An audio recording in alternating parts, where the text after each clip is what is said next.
Good morning everyone. Current affairs की series में 22 सितंबर पे पहुंच चुके हैं और हिंदू और पीआईबी के जो इंपॉर्टेंट करंट अफेयर्स है उसको हम एमसीक्यू के थ्रू डिस्कस करने वाले हैं। Let's start with the quotation. Nobody made a greater mistake than he who did nothing because he could do only a little. So what Edmund Burke is implying here is कि बहुत सारे scenarios में क्या होता है कि बहुत सारे लोग ये सोचते हैं कि क्योंकि वो बहुत कम किसी चीज को कर सकते हैं या फिर किसी एरिया के अंदर बहुत कम कंट्रीब्यूट कर सकते हैं, किसी चीज को काफी कम कर सकते हैं, देयरफॉर वो किसी चीज को करते ही नहीं है। एंड यहाँ पर ऐसा ना करने की वजह से वो सबसे बड़ी मिस्टेक कर रहे होते हैं। सी, ये अगेन मैं उन लोगों के लिए कहना चाहूंगा जो 2021 का एग्जाम देने के लिए जा रहे हैं and these people may not be attempting the mock test. MCQs जो है वो प्रैक्टिस नहीं कर रहे हैं बिकॉज उनको लगता है टाइम कम है, अभी ज्यादा कुछ नहीं किया जा सकता। But believe me, still you have ample number of days. आप मॉक टेस्ट को प्रैक्टिस जरूर करते रहिएगा और एमसीक्यूज को प्रैक्टिस जरूर करिएगा, not only from the current affairs part but from your static portion as well. Because ये लास्ट के जो दिन है, ये दो एरियाज में जरूर आपके जाने चाहिए, मॉक टेस्ट और एमसीक्यू प्रैक्टिस।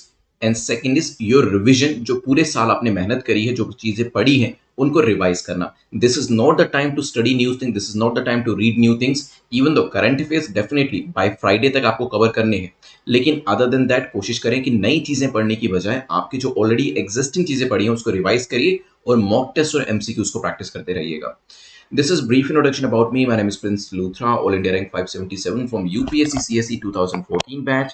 और आज के इस पर्टिकुलर वीडियो के अंदर जो चीज़ें डिस्कस करने वाले हैं वो आपको दिखा देता हूँ। So these are the areas जो आज हम डिस्कस करेंगे। हेलिना मिसाइल के बारे में डिस्कशन होगा, मैनहीट्स क्या होते हैं, सी कुकम्बर्स क्या होते हैं, सीएमएस हम्बोल्ट पेंगुइन्स के बारे में जानेंगे। समुद्र शक्ति एक एक्सरसाइज है, इसको डिस्कस करते हुए स्टेट फूड सेफ्टी इंडेक्स के बारे में डिस्कस करेंगे, global innovation index. Then next lake Tanganyika and map को लेकर एक क्वेश्चन रहने वाला है। चलिए, ऑल इंडिया मॉक टेस्ट, जो free all India mock test है, इसका लिंक नीचे डिस्क्रिप्शन में अवेलेबल है। वहां से आप जो all India free mock test है उसको अटेम्प्ट कर सकते हैं और उसको अटेम्प्ट करने के साथ साथ जो रैंकिंग है वो भी आज रिलीज कर दी जाएगी, तो अपना रैंक जो है वो भी आप देख सकते हैं।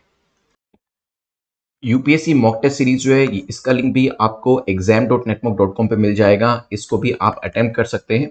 और यहाँ पर भी जो आपके specific subject specific mock test है वो भी आपको मिल जाएंगे और फुल फ्लेज मॉक टेस्ट भी आपको मिल जाएंगे। जल्दी से टारगेट को सेट करें, कितना टारगेट यहाँ पर सेट करेंगे, मतलब आउट ऑफ 10 आप कितना स्कोर करेंगे ये आपको देखना है। 10 क्वेश्चन आपके सामने आएंगे, 5 क्वेश्चन अगर आप ठीक कर पाते हैं तो आपका स्कोर 5 होगा, 7 क्वेश्चन ठीक कर पाते हैं तो 7 होगा, 3 क्वेश्चन ठीक कर पाते हैं तो 3 होगा। यहाँ पर टारगेट को सेट करें, कमेंट सेक्शन में बताइएगा, लाइव सेक्शन में बताइएगा। चलते हैं आज के पहले क्वेश्चन के ऊपर जो कि हेलिना मिसाइल को लेकर है। पूछा गया हेलिना मिसाइल को लेकर बताएं करेक्ट स्टेटमेंट आपकी कौन सी है, कौन सा कथन आपका सही है। It is an intercontinental ballistic missile, ये एक आईसीबीएम है और न्यूक्लियर वॉरहेड्स को ये कैरी कर सकती है, पॉसिबल है। It is being jointly developed by India and Israel, India Israel के द्वारा इसे जॉइंटली डेवलप किया गया है। 10 सेकंड का टाइम आपके पास है, सोचिए इसके बारे में। हेलिना के बारे में काफी न्यूज में थी और अभी इसको टेस्ट फायर भी किया गया। सो हेलिना, देखिए नाम में क्या है, HELINA। So it is helicopter launched Nag anti tank guided missile, ATGM जिसको कहा जाता है। सो हेलिना क्या है, helicopter launched Nag, helicopter launched Nag anti tank guided missile, ATGM. This is not ICBM, it is ATGM. तो पहली statement तो वैसे ही गलत हो जाती है। इसे डीआरडीओ के द्वारा इंडिजिनियसली डेवलप किया गया है। Third generation fire and forget class, यह आपकी जो मिसाइल है इसे लाइट हेलीकॉप्टर्स के ऊपर माउंट किया जा सकता है। रेंज इसकी आधा किलोमीटर से लेकर मतलब 500 मीटर से लेकर 7 किलोमीटर तक की रह सकती है।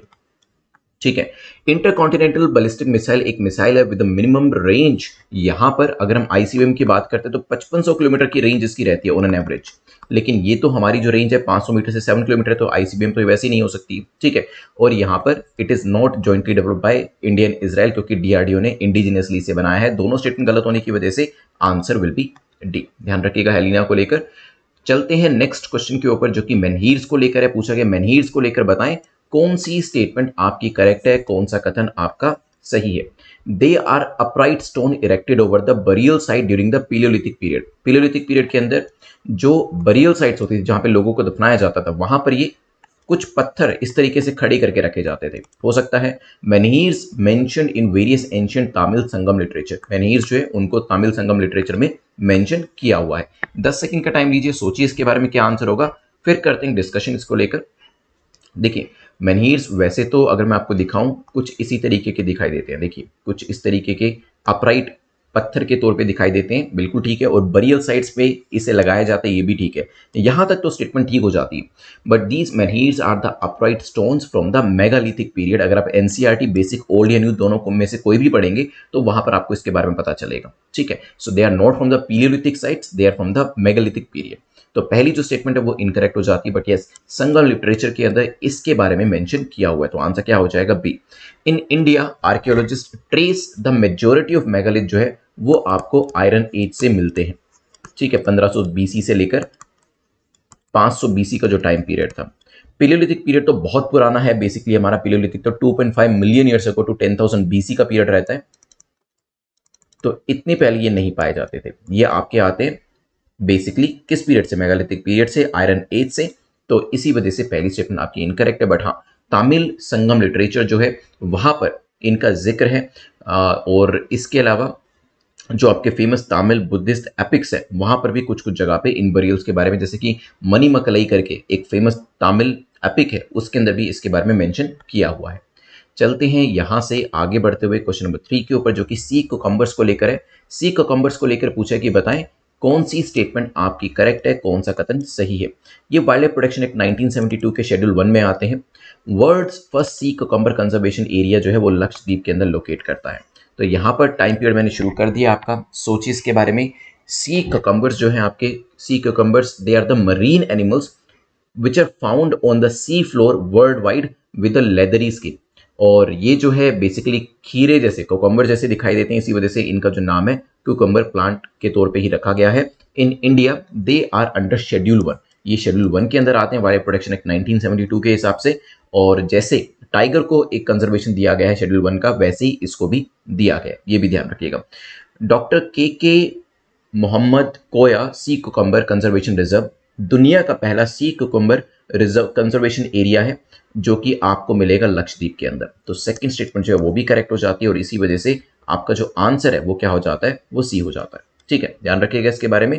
चलते हैं यहां से आगे बढ़ते हुए नेक्स्ट टॉपिक के बारे में डिस्कशन कर लेते हैं, which is question number 4। Which of the following species are part of appendix 1। तो यहाँ पर 4 स्पीसीज के नाम दिए, आपको बताना है कि आपके सीएमएस में appendix 1 convention on conservation of migratory species जो है उसके अपेंडिक्स 1 में कौन कौन सी स्पीसीज आती है, ठीक है। तो Asian elephant, GIB great Indian bustard, Bengal florican, या फिर लिटिल बस्टर्ड, बताएं। Great Indian bustard, little bustard सारे दिए हैं यहाँ पर, जल्दी से आंसर करिए क्या होगा। Convention on conservation of migratory species that is CMS of wild animals, जिसको कि बॉन कन्वेंशन भी कहा जाता है, जर्मनी का इन्वॉल्वमेंट था इसके अंदर, याद रखिएगा, ठीक है। It provides basically a global platform for the conservation and sustainable use of terrestrial, aquatic and avian migratory animals and there habitats. किस तरीके से एक प्लेटफॉर्म प्रोवाइड किया जाता है ताकि वेरियस टाइप के जो माइग्रेटरी एनिमल्स होते हैं, चाहे वो धरती पे रहने वाले हो, पानी में रहने वाले हो, हवा में रहने वाले हो, उनको संरक्षण इसके अंदर दिया जाता है। 13 meeting of conference of parties जो थी सीएमएस की, उसे गांधीनगर गुजरात में किया गया था। और यहाँ पर ये रिसेंटली एडेड 7 स्पीसीज में से ये चारों नाम जो थे ये भी इसके अंदर शामिल थे, ठीक है। तो आंसर क्या हो जाएगा? D will be the correct answer. Asian elephant को ऐड किया गया था, ग्रेट इंडियन बस्टर्ड को, Bengal florican, little bustard, jaguar को भी इसमें ऐड किया गया था, एंटीपोडिन एल्बेट्रोस को, and oceanic white tip shark को भी इसमें ऐड किया गया था। तो रिसेंट एडिशन है, इस वजह से क्वेश्चन पूछने के चांसेस बढ़ जाते हैं। नेक्स्ट क्वेश्चन पे चलते हैं, क्वेश्चन नंबर 5 के ऊपर, जो कि हेम्बोल्ट पेंगुइन्स के बारे में है। They are endemic to which of the following region. तो हेम्बोल्ट आपके जो पेंगुइन्स हैं वो कहाँ के एंडेमिक हैं? अटलांटिक कोस्ट के, यूएस के, अमेरिका कनाडा के, पैसिफिक कोस्ट के, चिली पेरू के, जापान रशिया के, ब्राजील अर्जेंटीना के। उतना ज़्यादा डिफिकल्ट क्वेश्चन नहीं है, लेकिन मैप रिलेटेड क्वेश्चन है तो यहाँ पे मैप की जानकारी भी होना ज़रूरी है। सोचिए, Humboldt penguins are endemic to the Pacific coast of Chile and Peru, and they are so named क्योंकि यहाँ पर आपको हेम्बोल्ट करंट, जो चिली और पेरू है, यहाँ पर आपको हेम्बोल्ट करंट मिल जाता है, इसी वजह से इस नाम पर ही हेम्बोल्ट पेंगुइन नाम इनका रखा गया है, ठीक है। ध्यान रखिएगा, बी यहाँ पर करेक्ट आंसर हो जाएगा। देखिए यहाँ पर, और अगर मैं आपको यहाँ पे कुछ बना के दिखाऊं, जैसे for example this is just the rough drawing of South America, not a very good drawing but ठीक है। यहाँ पे आपका चिली है, this is the Chile region, ऊपर आपका पेरू रीजन है, और दिस एरिया यहाँ पर आपका हेम्बोल्ट करंट मिलेगा, जिसके नाम पर जो पेंगुइन्स हैं उनका नाम रखा गया है। चलिए 50 डेज की जो रिवीजन सीरीज है इसको आप सब्सक्राइब कर सकते हैं, and this is not for the students of 2022 के लिए जो एग्जाम दे रहे हैं उनके लिए नहीं है। 2021 में जो लोग एग्जाम दे रहे हैं जिनका स्टैटिक पोर्शन स्ट्रॉन्ग नहीं है, अगर पूरे साल करंट अफेयर्स की तैयारी तो काफी अच्छे से हो गई है, डेली बेसिस पे करंट अफेयर्स आप पढ़ रहे थे, द हिंदू को पढ़ रहे थे या फिर यूट्यूब के वीडियोस देख रहे थे, एमसीक्यूज को प्रैक्टिस कर रहे थे, लेकिन करंट अफेयर्स को ज्यादा करने के चक्कर में कई बार क्या होता है, स्टैटिक पोर्शन हमारा उतना बेहतर तरीके से तैयार नहीं हो पाता है। तो this is the 50 days revision series जिसको आप सब्सक्राइब कर सकते हैं, और यहाँ पर स्टैटिक पोर्शन के मोस्ट इंपॉर्टेंट वीडियोज जो है वो चाहे तो आप 25 to 30 डेज में भी कंप्लीट कर सकते हैं, बिकॉज द 48 डेज का जो कोर्स है दैट इज ऑलरेडी अपलोडेड। तो यहां पर आप अपने कोर्स को जल्दी से जल्दी कंप्लीट कर पाएंगे और मोस्ट इंपॉर्टेंट स्टैटिक एरियाज को कवर कर पाएंगे। But this is for the students जो 2021 में एग्जाम देने जा रहे हैं। जो लोग नेक्स्ट ईयर के लिए तैयारी कर रहे हैं they can go for the crash course, जो कि 200 डेज की सीरीज है, जहां पर डेली बेसिस पे आपको असाइनमेंट मिलते हैं, और इसके अंदर एनसीईआरटी से लेके आपकी जो फाउंडेशन बुक्स होती हैं उनको कवर किया जाता है। चलते हैं नेक्स्ट क्वेश्चन के ऊपर। क्वेश्चन नंबर 6 बात करता है एक्सरसाइज समुद्र शक्ति के बारे में। पूछा है किस किस के बीच की एक्सरसाइज है, India Bangladesh, India Indonesia, India Singapore, India Sri Lanka. It's a bilateral naval exercise. तीसरा एडिशन इसका किया गया था, पहला 2018 में किया गया था। ध्यान रखिएगा समुद्र शक्ति, इंडिया इंडोनेशिया, ठीक है। तो SSII याद रखने का बस एक तरीका है, कोशिश करिएगा इस तरीके से एग्जाम में आपको याद हो जाए, because there are so many exercise की उसमें मिक्सअप होने के चांसेस बने रहते हैं। और क्योंकि आपने पढ़ा होगा तो आपने भी देखा होगा, कई बार मिक्सअप आपसे हो भी जाता होगा, समझ में नहीं आता होगा कि ये इंडिया इंडोनेशिया की है, इंडिया चाइना की है, इंडिया बांग्लादेश की है, या फिर किसी और कंट्री की है। चलिए चलते हैं क्वेश्चन नंबर 7 के ऊपर। क्वेश्चन नंबर 7 जो है स्टेट फूड सेफ्टी इंडेक्स के बारे में पूछ रहा है कि इसे किसके द्वारा पब्लिश किया जाता है। क्या ये food safety standard authority of India that is FSSAI के द्वारा किया जाता है, नीति आयोग के द्वारा, क्वालिटी काउंसिल ऑफ इंडिया, या फिर किसी और ही एजेंसी, क्योंकि फूड की तो बहुत सारी एजेंसीज होती हैं, उनके द्वारा किया जाता है। जल्दी से बताएं किसके द्वारा ये इंडेक्स लेकर आया जाता है। It is based on the performance of state और यूटी की जो परफॉर्मेंस है 5 एरियाज के अंदर। वो 5 एरियाज कौन से आप आंसर सोचिए, मीनवाइल मैं आपको बताता हूं। इसके अंदर human resource is the first area, इसके बेसिस पे human resource and institutional data जो है उसके बेसिस पे, कंप्लायंस के बेसिस पे। तीसरा है आपका फूड टेस्टिंग के बेसिस पे, ठीक है। देन ट्रेनिंग कैपेसिटी बिल्डिंग के बेसिस पे, एंड कंज्यूमर एम्पावरमेंट के बेसिस पे ये इंडेक्स बनाया गया। Basically it's a dynamic quantitative and qualitative benchmarking model, जो कि प्रोवाइड करता है एक ऑब्जेक्टिव फ्रेमवर्क ताकि food safety across the states and UTs को इवेल्युएट किया जा सके। Food safety standard authority of India जो है उसने डेवलप किया है स्टेट फूड सेफ्टी इंडेक्स, ताकि परफॉर्मेंस को मेजर किया जा सके राज्यों की on various parameters of food safety. Food safety किस राज्य के अंदर कितनी ज्यादा है इसको मेजर किया जा सके। आंसर क्या हो जाएगा, A will be the correct answer. लेकिन हाँ, यहां पर आप मुझे बताइएगा अगर चाहें तो किस स्टेट ने इसमें टॉप किया है, उसका आंसर आप मुझे कमेंट सेक्शन के अंदर दे सकते हैं। क्वेश्चन नंबर 8 की बात करते हैं। Which of the following organisation publish the global innovation index. Global innovation index किसके द्वारा पब्लिश किया गया है, IMF के द्वारा, वर्ल्ड बैंक ग्रुप के द्वारा, वर्ल्ड इकोनॉमिक फोरम, या फिर वीपो के द्वारा। जल्दी से बताएं क्या आंसर होगा, फिर करते हैं डिस्कशन। ग्लोबल इनोवेशन इंडेक्स, यहां पर एक इंप्रूवमेंट देखी गई है इंडिया की रैंकिंग के अंदर। 2 पायदान हम इंप्रूव करते हुए हमने अपने रैंक को यहां पर बेटर किया है। Now global innovation index is published by World Intellectual Property Organization, and it takes the pulse of the most of the recent global innovation trend जो कि वेरियस कंट्रीज के अंदर देखने को मिल रहे हैं। उनकी इकोनॉमिक परफॉर्मेंस कैसे इंप्रूव हो रही है, कौन कौन सी इनोवेशन उनके द्वारा करी जा रही है, इन सब चीजों के ऊपर ध्यान दिया जाता है। आंसर क्या हो जाएगा यहाँ पर, A will be the correct answer. चलिए ध्यान रखिएगा इसके बारे में भी। और यहां पर भी जो रैंक है इंडिया का वो चाहे तो आप मुझे कमेंट सेक्शन के अंदर बता सकते हैं, नहीं पता तो यू कैन गूगल इट और उसके बाद लिखिएगा, उसके बाद हमेशा आपको याद रहेगा। देखिए बताने को मैं भी यहाँ पर बता सकता हूँ, बट बहुत सारी चीजें बताते बताते हो सकता है वो चीज़ आप मिस कर जाए, ठीक है, लेकिन या फिर भूल जाए। लेकिन क्या होगा, जब आप खुद एफर्ट करके देखेंगे और कमेंट सेक्शन के अंदर लिखेंगे वो चीज़ आपको ज़्यादा याद रहेगी अलोंग विद दिस लेक्चर। चलते हैं नेक्स्ट क्वेश्चन के ऊपर, विच इज क्वेश्चन नंबर 9, जो कि लेक तंगनाइका के बारे में पूछा गया। इसको लेकर बताएं कि ये जो है किस किस कंट्री से इसका बॉर्डर टच होता है। यहाँ पे टाइम पीरियड में आपका शुरू कर देता हूं, आप सोचिए इसके बारे में क्या आंसर होगा। कि लेक तंगनेका का जो बॉर्डर है वो कौन कौन सी कंट्री से या फिर किस किस कंट्री का बॉर्डर से टच होता है। 4 नाम यहाँ पर दिए हैं, सोचिए। It is among the 5 great African lakes. देखिए यूएस के अंदर भी ग्रेट लेक्स हैं, उसी तरीके से 5 ग्रेट अफ्रीकन लेक्स हैं, उसके अंदर ये एक है। This is the second largest fresh water lake in the world अगर हम वॉल्यूम की बात करते हैं, एंड सेकंड डीपेस्ट लेक है ये लेक बैकाल जो कि साइबेरिया के अंदर पाई जाती है उसके बाद, ठीक है। Lake is shared among 4 countries जिसमें बुरुंडी आता है, डेमोक्रेटिक रिपब्लिक ऑफ कॉन्गो आता है, तंजानिया आता है और जाम्बिया आता है। जिम्बाब्वे नहीं है, जाम्बिया है। पहली 3 कंट्री से बॉर्डर टच होता है। ए आंसर हो जाएगा। मैप पे एक बार देखिए इस पर्टिकुलर लेक को, मैं यहाँ पे हाईलाइट कर देता हूँ इसको। This is the place. ऊपर देखेंगे बुरुंडी से टच हो रही है, नीचे आएंगे democratic Republic of Congo, Tanzania भी आपको ईस्ट साइड पे दिख रहा है और फिर नीचे जाम्बिया से भी टच हो रहा है। चलिए चलते हैं आज के लास्ट क्वेश्चन के ऊपर जो कि चिली के बारे में पूछ रहे हैं। चिली का बॉर्डर किस किस कंट्री को टच करता है? पेरू को करता है, बोलीविया को करता है, अर्जेंटीना को करता है। 10 सेकंड्स आपके पास हैं, सोचिए इसके बारे में क्या आंसर होगा, फिर करते हैं डिस्कशन। उसके बाद मैं आपकी एक 2 मिनट के अंदर रिवीजन भी कराने वाला हूं और रिवीजन के साथ साथ मैं आपको क्वेश्चन ऑफ द डे भी आपको दूंगा। यहाँ पर देखिए आंसर तो है आपका डी, तीनों से यहाँ पर टच करता है। कैसे, एक बार मैप के ऊपर देखना काफी जरूरी है। देखिए सो यहाँ पर दिस इज चिली, ऊपर देखेंगे पेरू से बॉर्डर यहाँ पे छोटा सा टच कर रहा है, देन बोलीविया से कर रहा है और नीचे अर्जेंटीना से कर रहा है, और इसी वजह से आंसर क्या हो जाता है आपका, D will be the correct answer. चलिए जल्दी से यहाँ पर हम क्या करेंगे, अभी रिवीजन कर लेंगे और रिवीजन जो है 2 मिनट के अंदर करेंगे। It is going to be the active revision. 2 minute invest करके आप 30% मोर मटेरियल रिटेंशन जो है कर सकते हैं। जल्दी से रिवाइज करते हैं और फिर हम क्वेश्चन ऑफ द डे देखेंगे जिसका आंसर आपको कमेंट सेक्शन में करना है।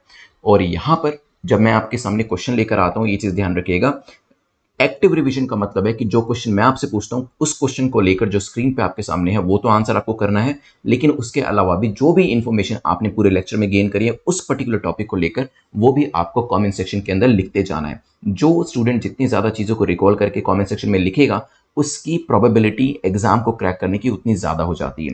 हेलिना मिसाइल के बारे में बताएं, क्या ये आईसीबीएम मिसाइल है? यस और नो में आंसर करिएगा। It is basically an ATGM anti tank guided missile जो कि किसके द्वारा बनाई गई है बताइए। क्या ये जॉइंटली डेवलप करी गई इजराइल के साथ? नहीं, इट इज जॉइंटली डेवलप नहीं करी गई, इट इज इंडिजिनसली मेड। और ये किसके द्वारा बनाई गई है? डीआरडीओ के द्वारा, ठीक है। हेलीकॉप्टर लॉन्च मिसाइल है, 500 मीटर से 7 किलोमीटर तक की इसकी रेंज है। फिर हमने मेनहीट्स के बारे में देखा। येस और नो में आंसर करिएगा कि क्या संगम लिटरेचर में इसको मेंशन किया गया है। और मैंने आपको एक कामिल लिटरेचर के बारे में भी बताया था, उसका भी नाम याद हो तो प्लीज मुझे बताइएगा। ये अपराइट स्टोन्स होते हैं जो कि बरियल्स के ऊपर बनाए जाते हैं और ये मेगालिथिक पीरियड से आयरन एज से खासतौर पर पाए जाते थे। And yes these are mention in the Sangam literature. Manimekalai 5th century AD का जो आपका फेमस तमिल टेक्स्ट है वहां पर भी इसका मेंशन किया गया, कुछ इस तरीके से दिखाई देते हैं। Then we discussed about sea cucumber. जल्दी से बताएं पहला ऐसा दुनिया का कंजर्वेशन एरिया जहां पर इसको कंजर्व किया जा रहा है। वाइल्ड प्रोटेक्शन एक्ट के अंदर शेड्यूल 1 1972 के अंदर आते हैं and that place is Lakshadweep.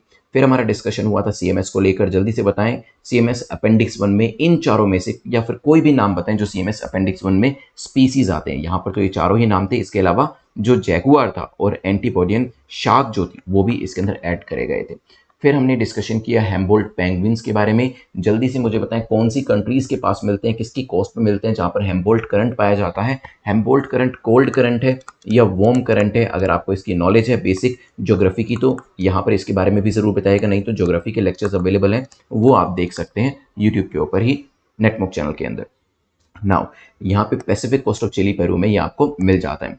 फिर स्टैटिक पोर्शन के लिए मैंने आपको बताया था कि 50 डेज का क्रैश कोर्स आप कर सकते हैं 20 से 25 दिन में भी, या इवन उससे कम टाइम में। अगर आप दिन में 3 से 4 घंटे भी देते हैं तो ये और भी जल्दी कंप्लीट आपका हो जाएगा, क्योंकि इसमें मोस्ट इंपॉर्टेंट एरियाज जो है वो दिए गए हैं इंस्टेड कि आपको बहुत सारा मटेरियल इसमें दिया गया हो, because that is not the main agenda है। एजेंडा इज कि आपको मोस्ट इंपॉर्टेंट एरियाज दिए जाए, ना कि बहुत ज्यादा एरिया दिए जाए, ठीक है, ताकि लास्ट टाइम में आप जल्दी से कोर्स को कंप्लीट करके अपने स्टैटिक पोर्शन को क्रैक कर सके। नाउ जो लोग नेक्स्ट ईयर के लिए तैयारी करें they can go for 200 days की सीरीज, और यहाँ पर आपको बहुत सारा मटेरियल मिलेगा तो जो कि आप डे बाय डे कंप्लीट कर सकते हैं।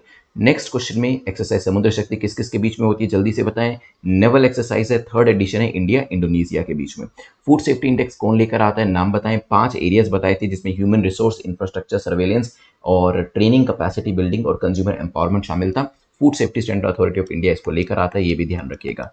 फिर डिस्कशन हमारा हुआ इससे आगे बढ़कर innovation index, global innovation index कौन लेकर आता है, और यहाँ पर हमारा रैंक जो है वो इंप्रूव हुआ है and it is brought to you by, बताएं किसके द्वारा लेकर आया जाता है। ये लेके आया जाता है वीपो के द्वारा, World Intellectual Property Organization. I don't know why कि यहाँ पे ए पे मैंने गलती से मार्क किया हुआ है, but yes correct answer is वीपो, WIPO के द्वारा। डी कर लीजिएगा इसको, ठीक है। हो सकता है गलती से ए मार्क कर दिया हो, but it is brought to you by World Intellectual Property organisation.